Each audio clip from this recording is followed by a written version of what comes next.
Rapaziada, acabamos de chegar aqui no Leblon para entrevistar uma celebridade, uma personalidade da música popular brasileira, porque o Museu da Pelada se diversifica. Entrevistas em todas as áreas é o que temos feito e hoje, olha só,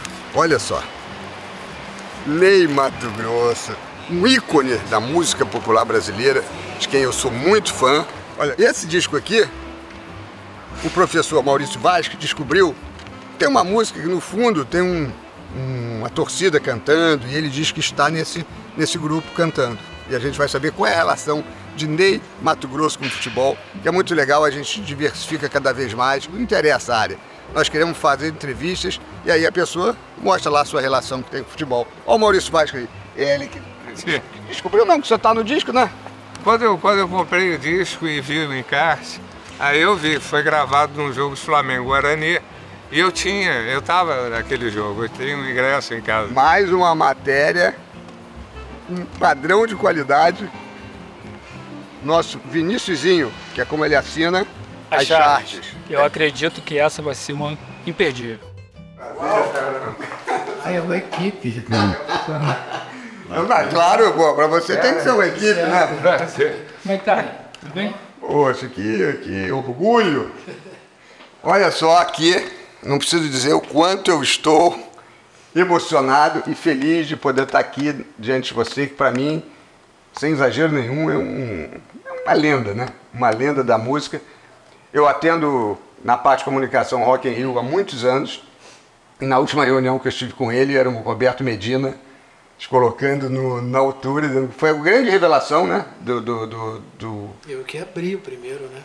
Você que abriu o primeiro e agora, né, a sua participação no festival, em todos os festivais, em todos os lugares que você tem ido, né, tem despertado uma atenção gigantesca, né? Não, mas não é só para mim, não, né? De uma maneira geral, esses festivais aí, um dia desse estava chegando, estava lá Paulinho da Viola tocando e eu via uma reação da plateia tão impressionante que eu disse, será que são adolescentes, rapaz?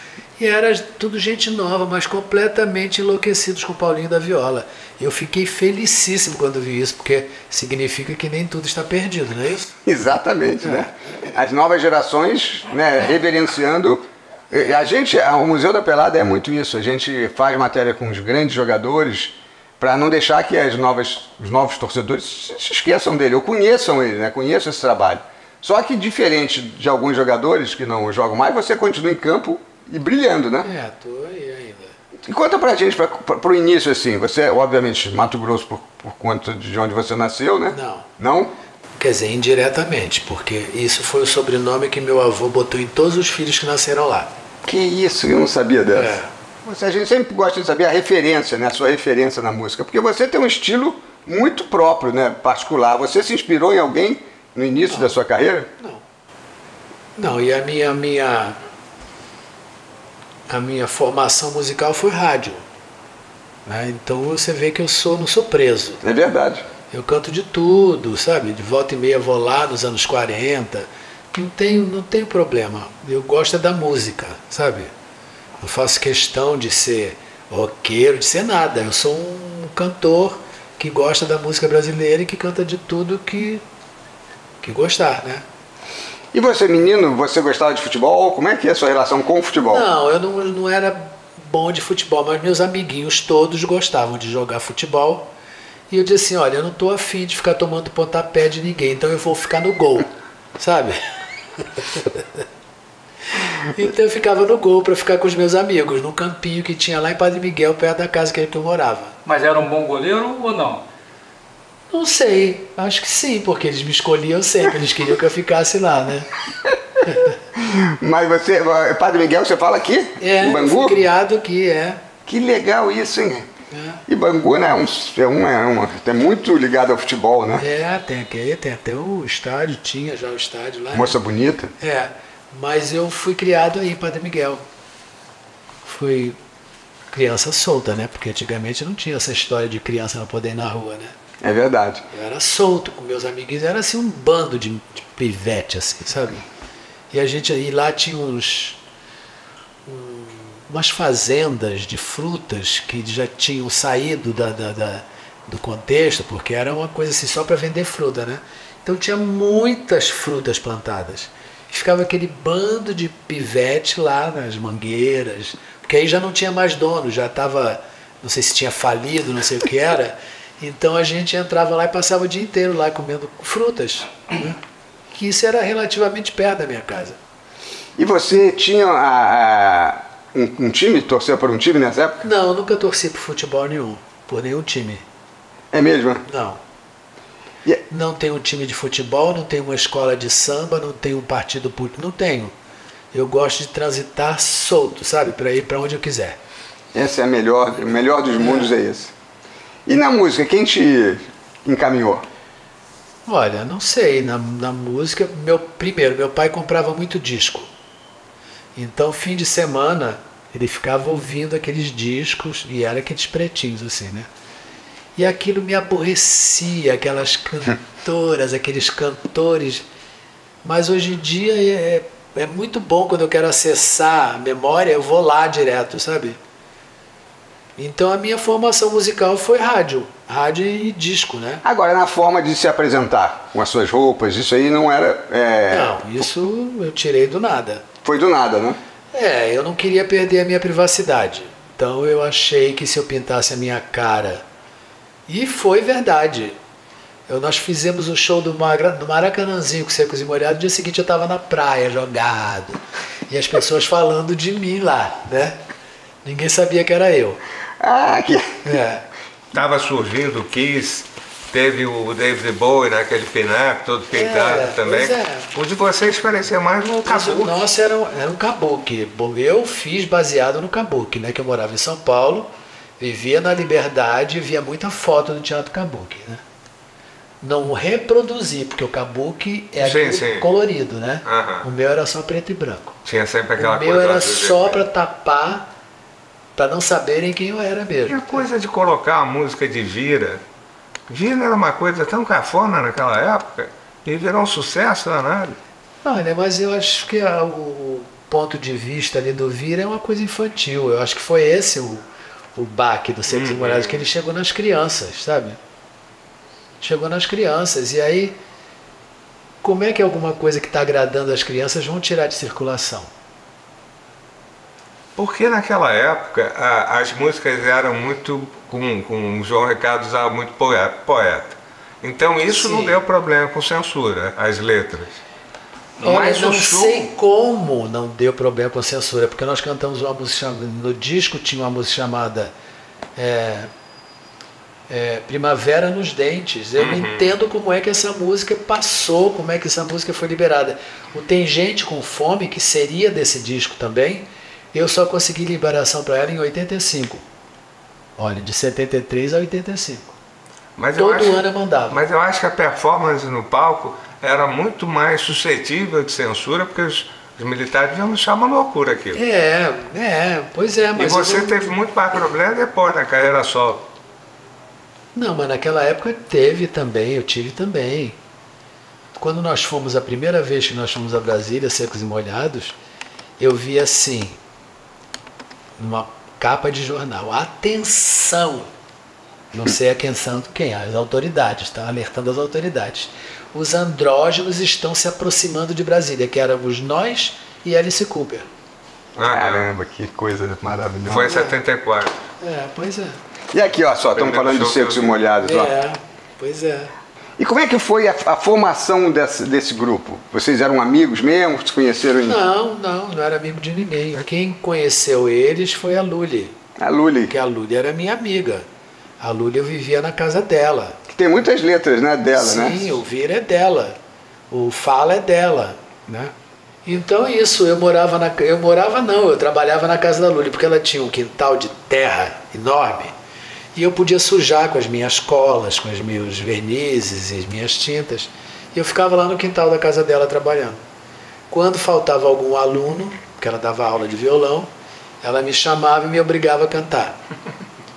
E aí ficava tirando aqueles tons para eu cantar e tal. E aí ela foi para São Paulo, conheceu o João Ricardo num lugar chamado Cortiço Negro, que era uma boatezinha que tinha em São Paulo ali na Liberdade, na Bela Vista mesmo. E aí ficaram amigos, ele cantava ali, tocava lá, ela começou a tocar ali também, o tempo todo que ela ficou lá, ficou quase um mês com o marido lá.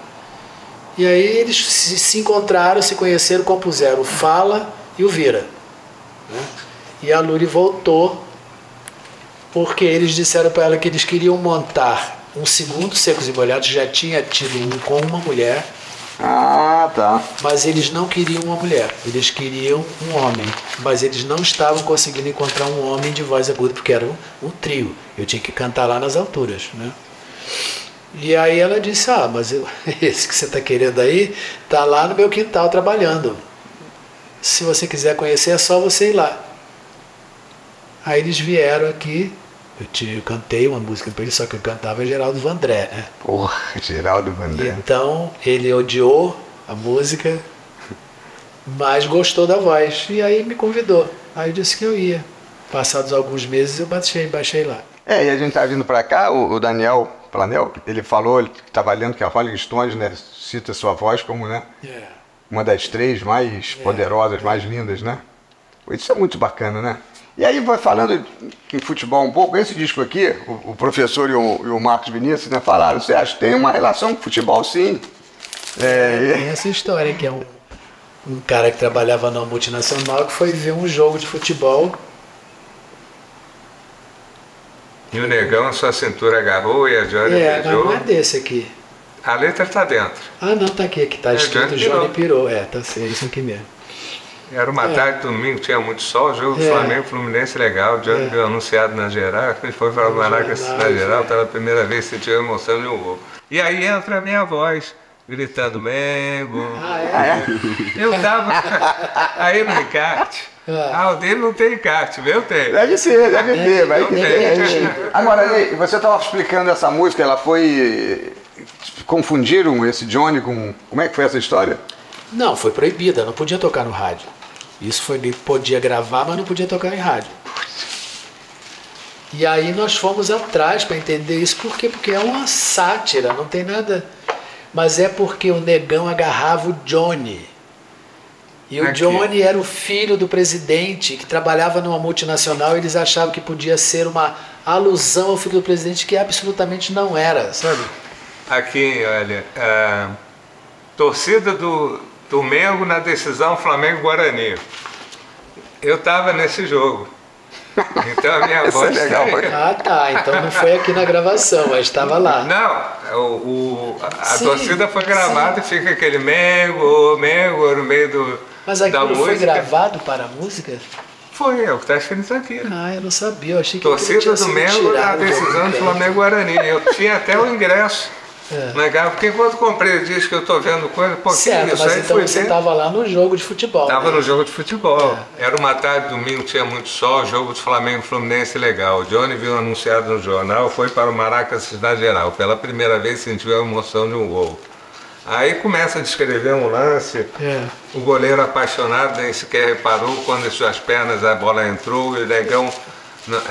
a Johnny agarrou e beijou e gritou. Foi uma coisa que acontece no Maracanã o tempo todo, não é isso? Só que não podia chamar Johnny. Agora, você já foi ao Maracanã para assistir algum jogo? Não, nunca foi. Eu só fui uma única vez, eu não sabia como entrava lá. Eu fui sozinho. E eu não consegui entrar e voltei. Lembra? Era o jogo do Pelé, 1000 gols. Foi em novembro, 19 de novembro.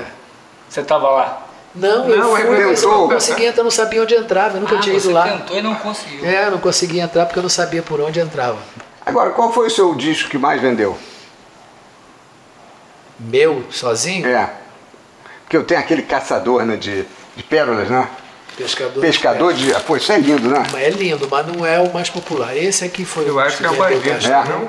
O Bandido vendeu bem, esse vendeu bem por causa do esse aqui eu perdi uma menina por causa disso. Aqui tinha o Bandoleiro, que tocou muito, né? Mal Necessário também, que é uma música que tocou muito. O Eduardo Sec, você gravou muita coisa dele? Gravei. E Rita Lee também. E Rita Lee também, né? Rita Lee também. E algumas problemáticas de Rita Lee, né? Porque aquela coisa debaixo dos panos. Mas olha...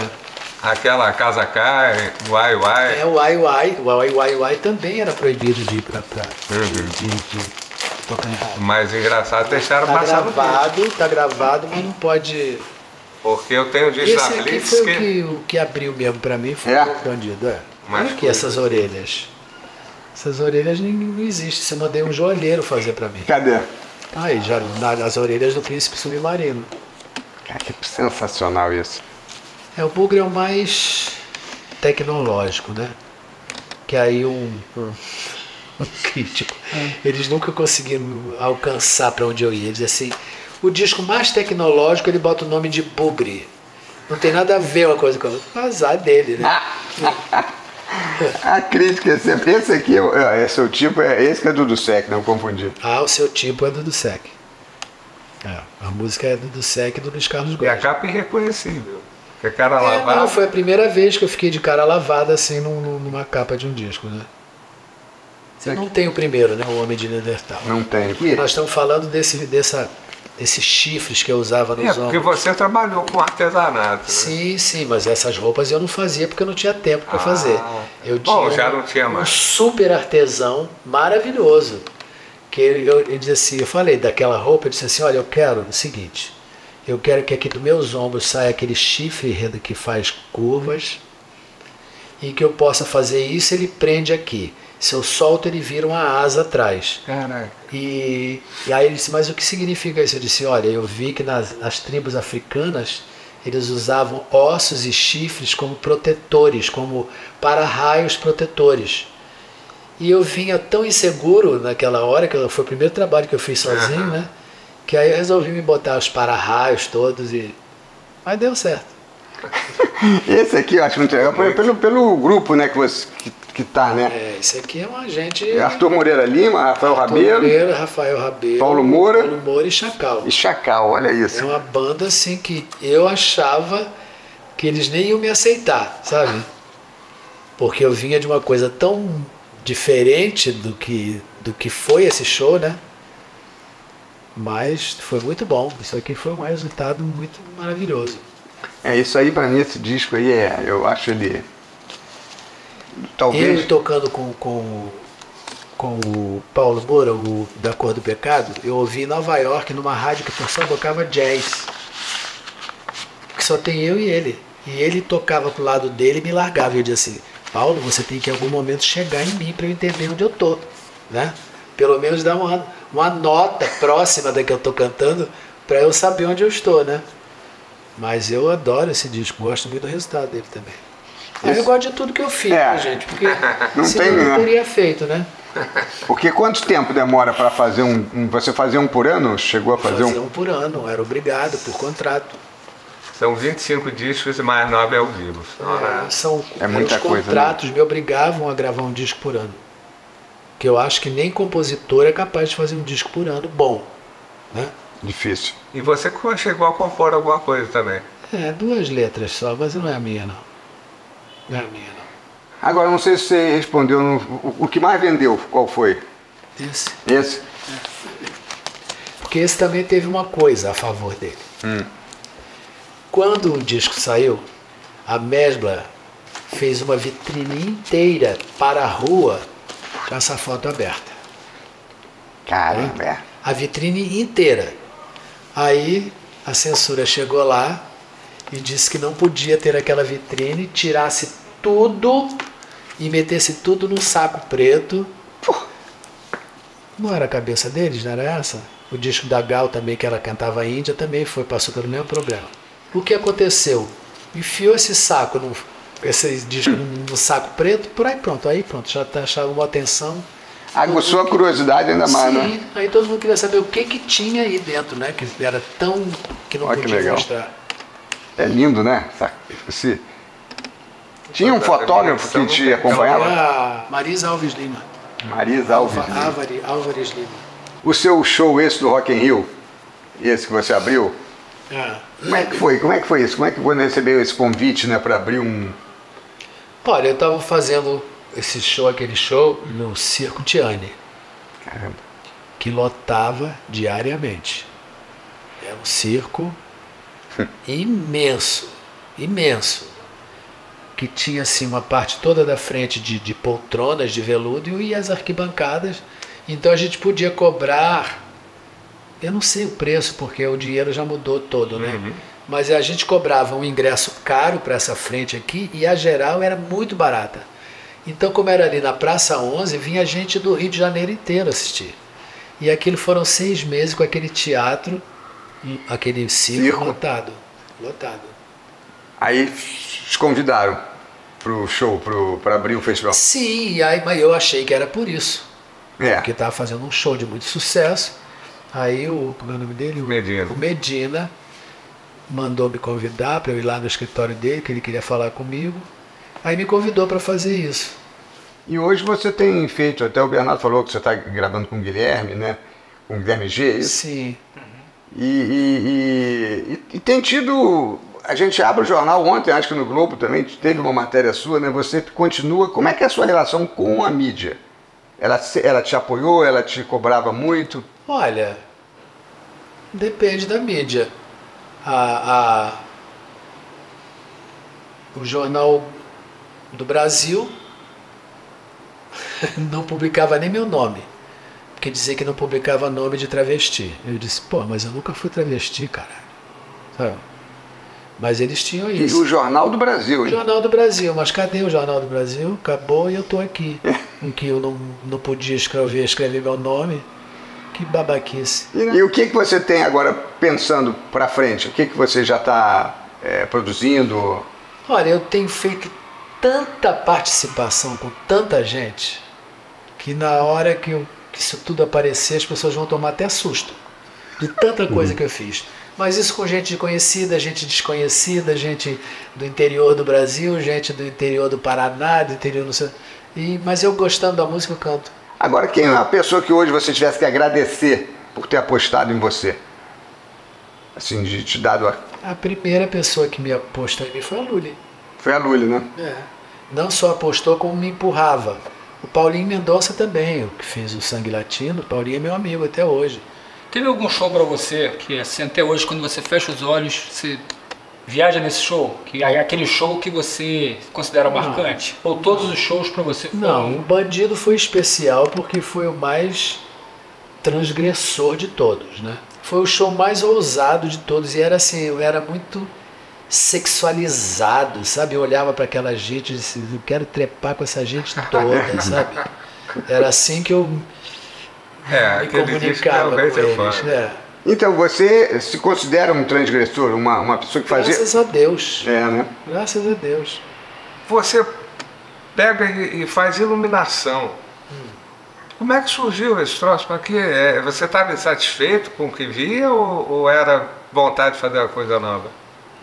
Olha, eu não gostava do que eu via, porque era assim, era muito movimento, mas não criava, não estabelecia um clima, sabe? E aí eu comecei a fazer iluminação para mim, fiz para muita gente, mas a minha iluminação era uma iluminação assim, era meu olhar de criança que queria ser pintor. Que eu queria ser pintor quando eu era criança. Foi quando meu pai me disse assim, filho meu jamais será artista. Eu disse, vamos ver. Foi a primeira transgressão. Foi a primeira.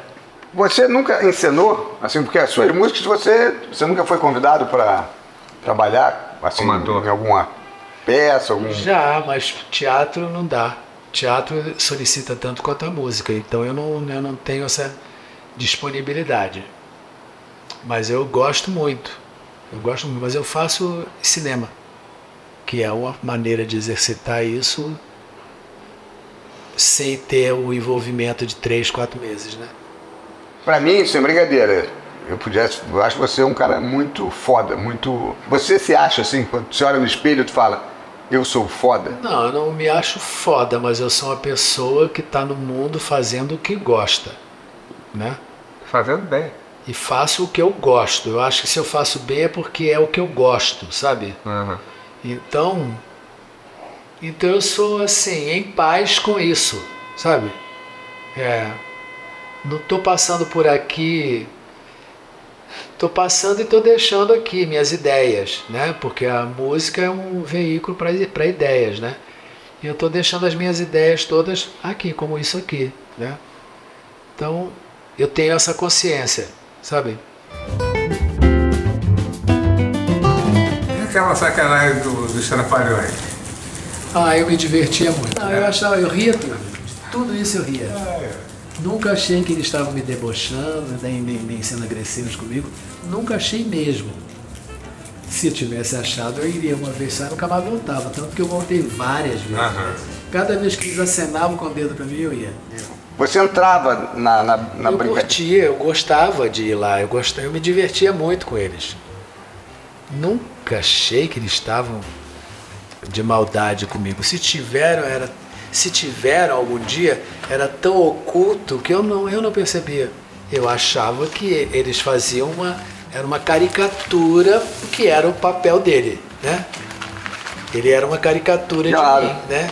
E aí, então estava eu aqui, tinha uma caricatura de mim aqui, mas era isso que eu entendia que era coisa engraçada, né? E era mesmo, né? Eu nunca me senti ofendido com isso. É.